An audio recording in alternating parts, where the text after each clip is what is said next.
paz de Cristo para todos, sejam muito bem-vindos a mais uma pré-aula da Escola Dominical aqui no nosso canal. Eu sou o presbítero Denis Pereira, atuo com EBD e liderança de juventude na igreja há mais de 25 anos e amo a Escola Dominical.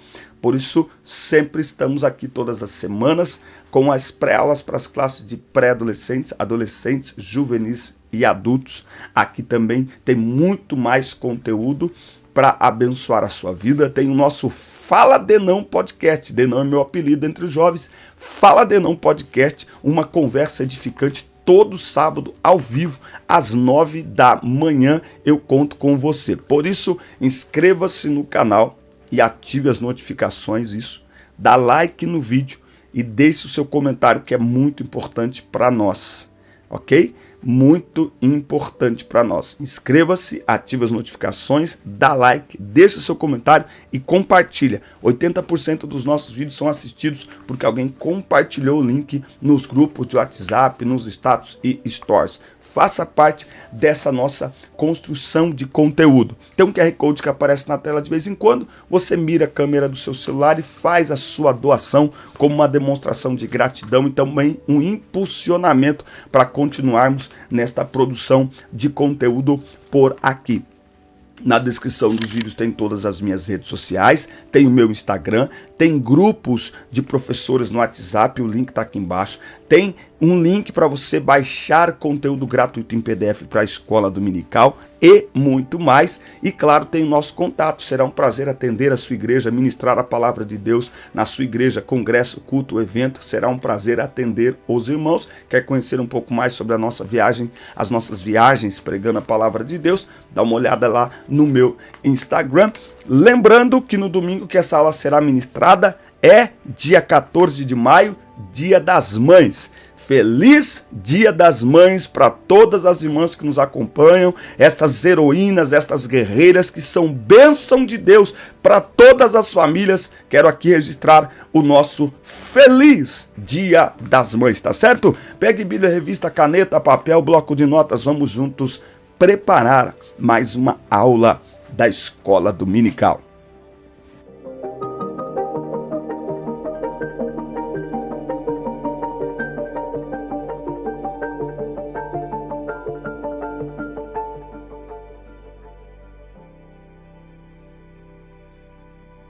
Lição 7 na classe dos juvenis, com o título Posso jejuar e orar? E disse-lhes Jesus: podem porventura andar tristes os filhos das bodas, enquanto o esposo está com eles? Dias, porém, virão em que lhes será tirado o esposo, e então jejuarão, tá? Esse é o texto que nós vamos trabalhar aqui nessa aula de hoje. Eu inclusive comprei um livro, comecei a ler, mas eu estava fazendo outras coisas. Inclusive eu estou acelerando a gravação das aulas exatamente para me dedicar um pouco mais à leitura, que eu gosto de ler. É um livro do Luciano Subirá que fala A Cultura do Jejum. Ele está até aqui, ó, que eu não estou querendo derrubar nada. Aqui, ó, esse livro aqui, ó, A Cultura do Jejum, tá? É um livro muito bom que ele vai tratar aqui. O Subirá, ele faz jejuns de 7 dias, de 21 dias e até de 40 dias, tá? E ele abre depois falando como que é e tal, e aí ele escreveu esse livro, tá bom? Por quê? E uma das coisas que ele começa falando aqui, que eu li no início do livro, é que quem é contrário ao jejum diz que não há uma ordem específica, ó, você tem que jejuar, né? Então a Bíblia fala assim, orai sem cessar, né? Não tem nenhum lugar na Bíblia que diz assim, vocês têm que jejuar, mas em Mateus 6, Jesus diz assim, ó, quando jejuardes, ok? Então ele pega essa palavra de Jesus. Se Jesus fala quando jejuardes, significa que ele acredita que a gente em algum momento vai jejuar. Então, se não há uma ordem direta para jejuar, também não há uma ordem direta para não jejuar. E o contexto bíblico é muito mais para mostrar que o jejum faz parte da vida espiritual do que o contrário, tá? Bom, Jesus, nosso exemplo de oração. Jesus ora e jejua. Ao fazermos a leitura dos evangelhos, veremos que Jesus, o Filho de Deus, orou e jejuou em diversas ocasiões em seu ministério. Distintas vezes ele se afastou para lugares desertos, a fim de orar e buscar uma maior comunhão com o Pai. Vale lembrar que ele jejuou logo no início do seu ministério, 40 dias e 40 noites lá. Antes de ir para o Gólgota, ele estava fazendo o quê? Estava orando. E ele disse aos seus discípulos que chegaria o dia em que eles teriam que jejuar. A prática do jejum e da oração não foi revogada pelo mestre e deve ser observada por todos os seus seguidores em todos os tempos, tá? Então, como diz o texto de Mateus 6, quando jejuardes. Bom, depois de verem o mestre orando, os primeiros discípulos manifestaram o desejo de aprenderem com Jesus a orar.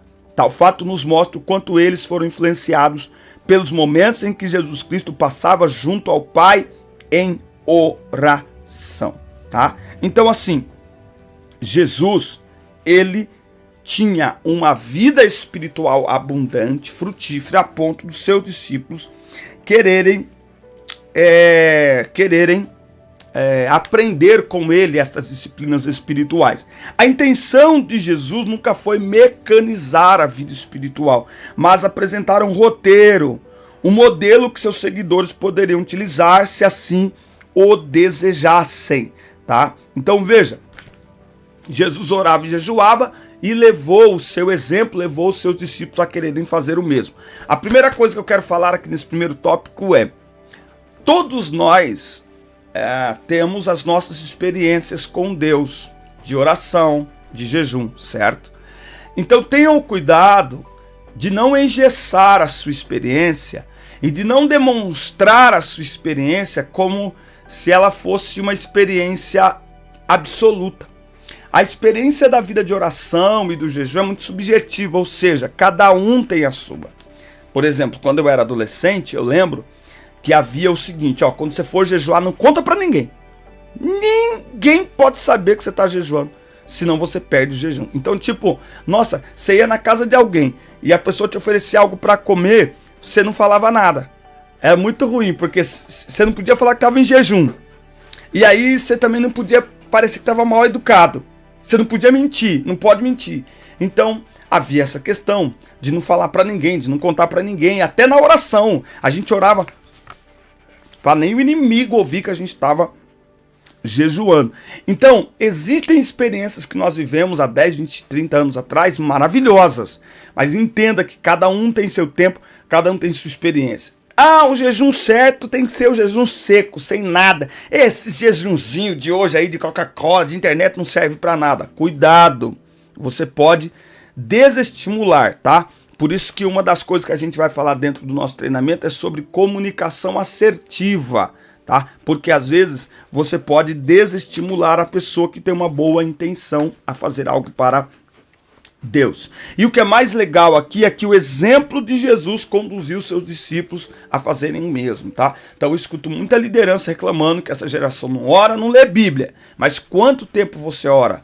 Quanto tempo? A oração, a vida de oração, ela é para isso, é para a gente orar a ponto de transpirar, a ponto das pessoas olhar para nós e falar assim, eu quero orar também, tá bom? Então, ao invés de Deus não nos chamou para apontar defeitos desta geração, mas para ajudá-los a crescer, tá? Muito bem. Tópico 2, orar sem cessar, tá? Então a gente começa falando aqui desse exemplo de Jesus. Agora a gente vem aqui. Você já se inscreveu no canal? Ainda não? Inscreva-se, ative as notificações, dá like, deixe seu comentário, aponta a câmera no QR Code, faça sua contribuição. Vem com a gente, abençoa o nosso material. Tem protocolo para oração. Qual a melhor posição para oração e o melhor horário? Podemos afirmar que não existe um protocolo específico para oração, embora muitos crentes prefiram fazer de joelhos, tá? Então, de joelhos existe uma coisa, gente, que é o seguinte: o corpo fala, tá bom? O corpo fala. Então, quando a gente levanta a mão, levantar a mão é rendição, não é? A polícia para fazer uma batida, levanta a mão. Por quê? Porque de mãos levantadas você está rendido. né? De joelhos, você está rendido. É a posição mais humilhante. Você se ajoelha diante de qualquer pessoa? Não. Então se ajoelha diante de Deus. Cuidado para a gente não perder essas balizas da nossa fé, gente. Entendeu? Ah, pode orar de qualquer jeito. A gente ora de joelho. De joelhos. Tá? De joelhos. Os judeus nos tempos bíblicos tinham o costume de orar de pé. Essa era a postura de oração aceita por eles. Lá no Getsemane, Lucas diz que Jesus colocou de joelhos para orar. Não tem um jeito certo de uma posição certa do nosso corpo na hora da oração. Porque Deus não vê como o homem vê. Deus olha o coração. Ou seja, intenção e motivação. Então esteja orando de pé, sentado, deitado. Qual é a intenção do coração? O importante é orar. É buscar ao Senhor. Buscar-me-eis e me achareis quando me buscar de todo o coração. Então o que vai determinar o valor da nossa oração é a motivação do nosso coração. Por isso que nós devemos orar. E a oração, ela é uma vida. Ela não é apenas uma atitude, ela é uma vida. Orai sem cessar. Por quê? Porque é preciso orar. Tá? Jesus orava. E a Bíblia nos adverte a orar sem cessar. Paulo orava. A igreja primitiva orava.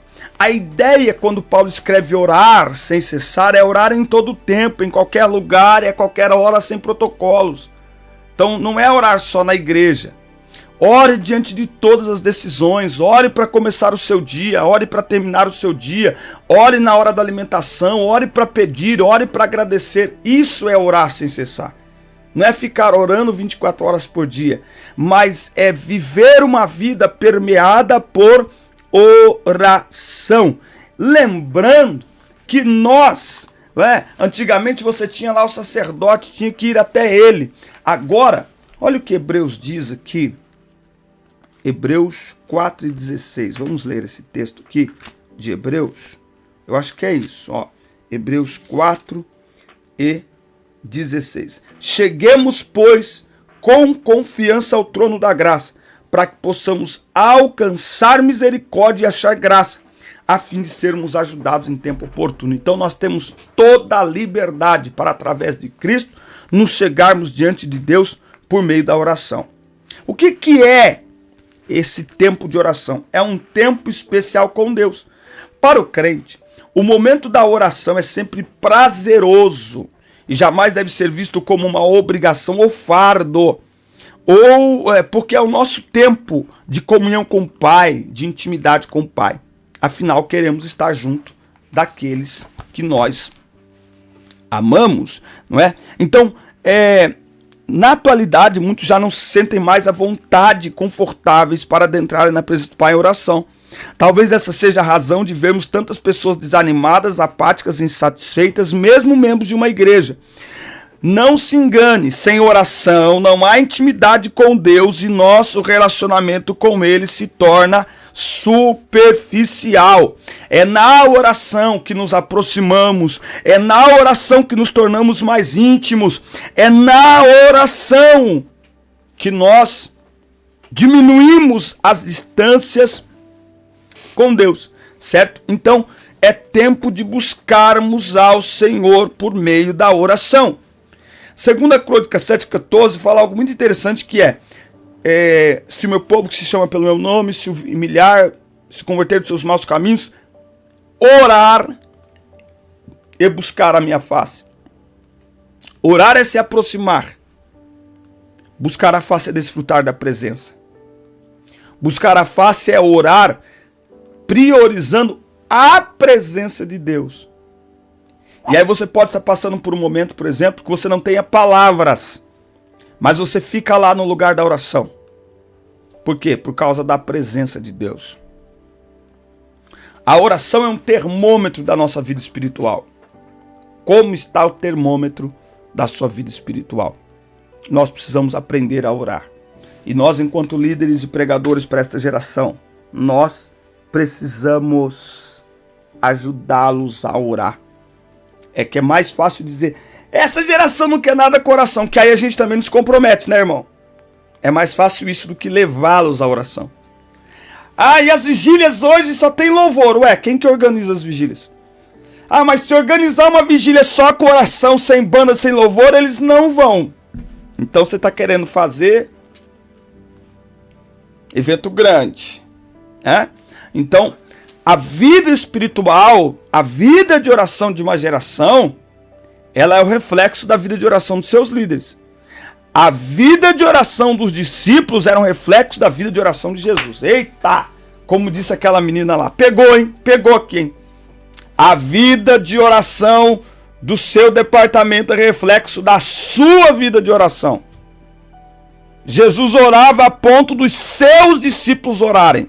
Jesus orava a ponto da igreja primitiva começar com oração. Então, a vida espiritual do seu departamento é um espelho da sua vida espiritual. Eita, Se o seu departamento está apático, frio, morno, olha para você. Quanto tempo diariamente você passa em oração buscando a presença de Deus? Porque eles são um reflexo da sua vida de oração. Eita, Jesus. Porque se Jesus não orasse, os discípulos não iam atrás dele para ensinar a orar, não.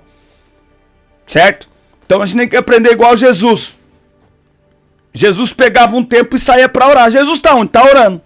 Os seus liderados têm que ver você orando. Para de chegar no ensaio e ficar fazendo rodinha. Chega, dobra o joelho e vai orar. Deixa eles ver você orando. Chega no culto, vai orar.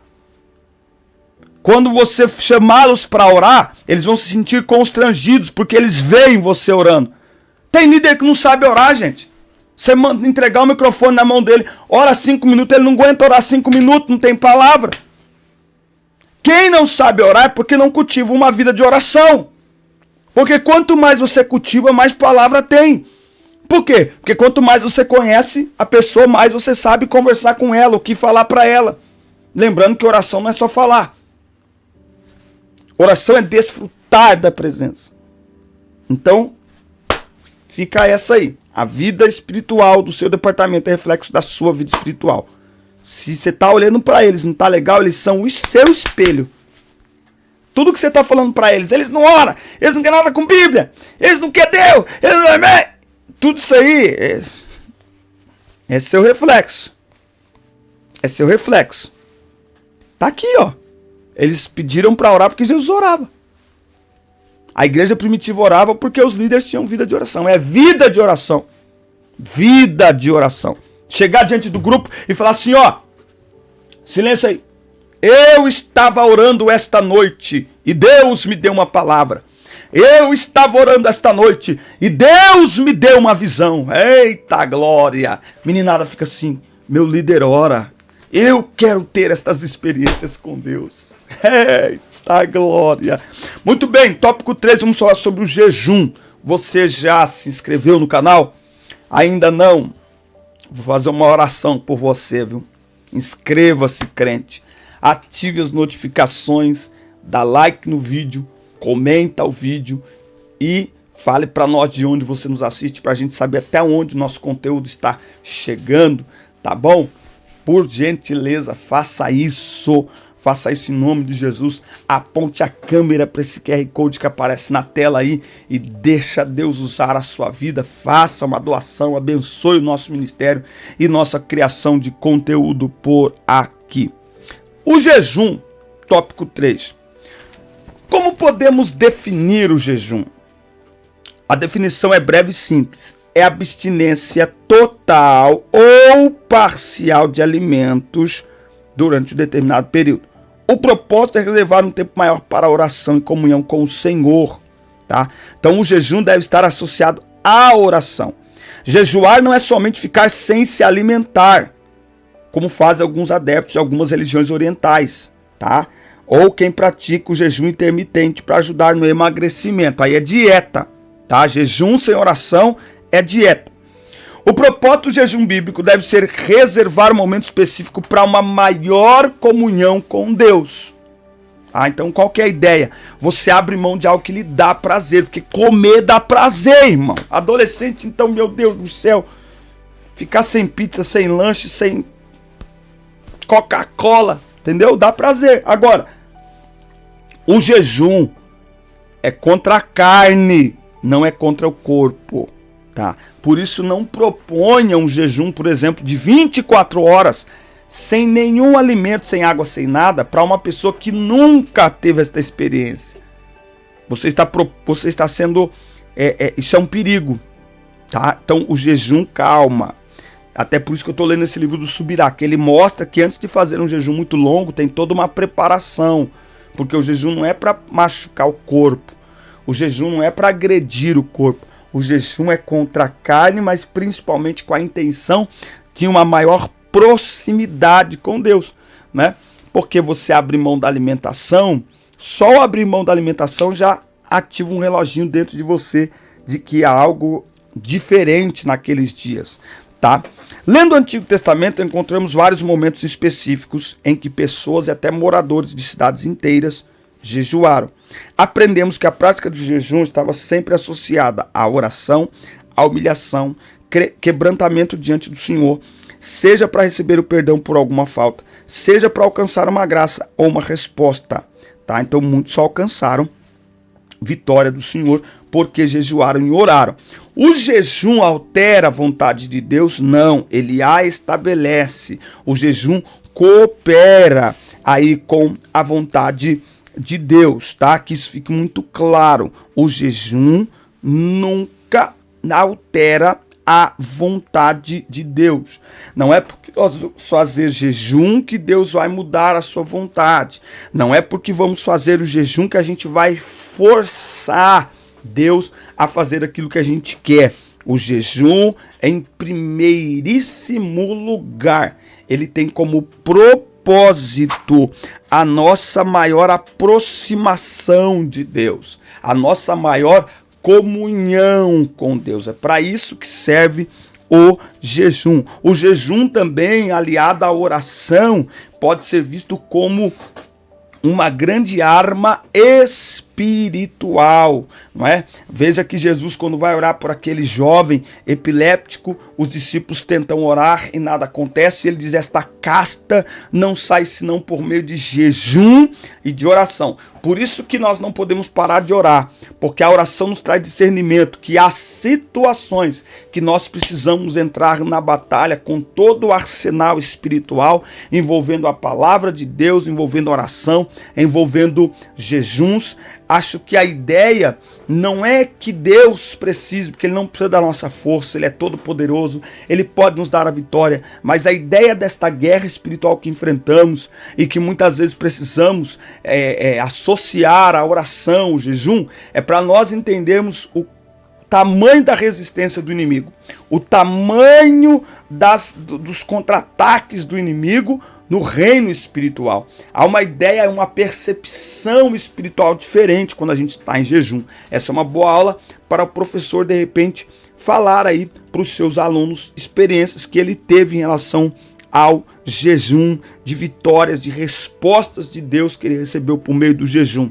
Eu acredito que o jejum, ele aguça os nossos sentidos espirituais, porque a gente fica mais concentrado, né? Agora, é claro que aqui o jejum, quando nós estamos falando da Bíblia, não havia toda a tecnologia e a ciência que tem hoje. Então, o jejum pode ser total ou parcial, mas eu acredito, e aí você pode falar aí nos comentários se você concorda ou não, que ele pode ser sim, na questão de alimento, tá? Qual que é a ideia do jejum?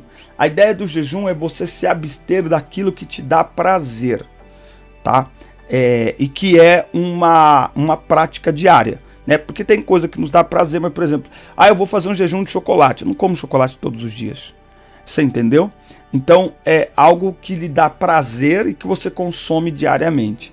E aí, claro que tem a alimentação, tem as bebidas, mas também no tempo que nós estamos vivendo, pode envolver sim um jejum virtual. Então, eu vou ficar, uma semana de jejum de redes sociais.